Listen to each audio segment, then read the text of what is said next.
In this demo, I'm going to be setting S3 bucket encryption using the GUI. Now, the first thing I'd like to do here is start by creating a new S3 bucket, at least seeing the steps, so we can examine what the default encryption state of the bucket would be if we did that. So let me go into the S3 Management Console, and I'll click Create Bucket. Now, as we go down through all of the details for the bucket, notice that the default encryption is set to disabled, and you could enable it upon creation.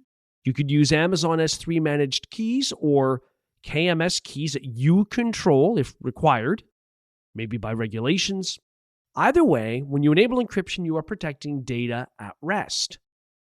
However, let's examine how that works for a bucket. And we don't have to build a new one to do that. So I'm going to go back to my buckets list, and I'm going to open up an existing bucket called HQ-projects. It only has one object in it, but that's okay. That's not really the point here. If we go to properties, from here for an existing bucket, we can go down and we can check what its encryption state is. Notice the default encryption state is disabled. Okay, so therefore, if we go back to objects and open up the file or the object in here, notice that there's nothing here stating that this object or this file is encrypted. Of course, down under server-side encryption settings, the default encryption state is showing as disabled. So if I were to go to the bucket level under properties, I could go down to default encryption and click the edit button to the right, and I could enable it. And these are the same options you get when you create a new bucket. Do you want to use Amazon S3 managed keys or KMS keys? Amazon S3 managed keys for this example is going to work just fine. So I'm going to go ahead and click Save Changes. So it says, okay, it's done. Any objects or files that you upload, modify, or copy into this bucket will inherit this default bucket encryption setting. Okay, but how about existing objects? If I go into my objects view, let's just click refresh just to make sure everything's up to date. If I click on the project A file here that was already here, there's nothing shown so far about encryption. And when we go down to server-side encryption, it says default encryption disabled. Okay. So its encryption state has not been changed. Let's go back to objects and let's click upload. And I'm going to click add files. And let me upload another sample file I have called project_b.txt. Now down under properties, if I scroll down, server-side encryption settings here, when you're uploading content, is currently set to do not specify an encryption key. Okay, that's fine. I'm going to scroll down to the bottom right and just click upload.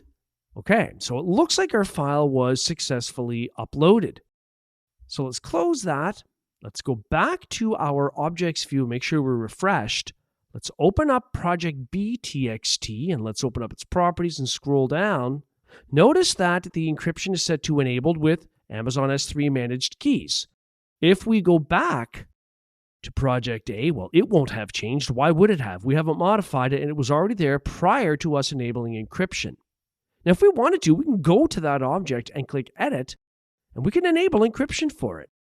And I'll just leave it on S3 managed keys, and in the bottom right, I'll save the change. So that if we close out, go back to our objects in the bucket, refresh, open up project A just to check our work, that's all we're doing here. Default encryption is now enabled.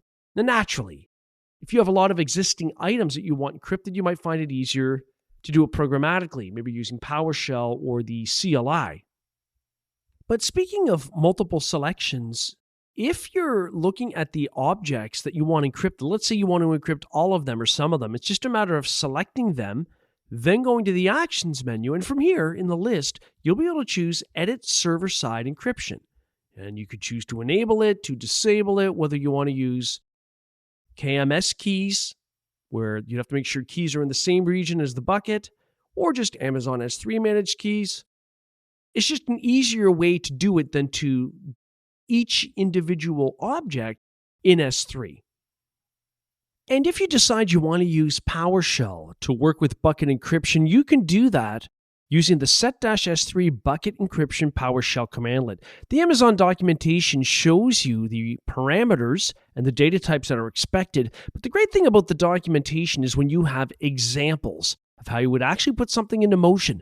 Not only do you get a specific syntactical example, but you get a description about exactly what is being done. So there are plenty of ways then to work with encryption of S3 buckets in the AWS cloud. And you might be required to encrypt content, maybe to adhere to laws or to be compliant with certain regulations in certain industries, or maybe even for contractual obligations with other business partners or government agencies.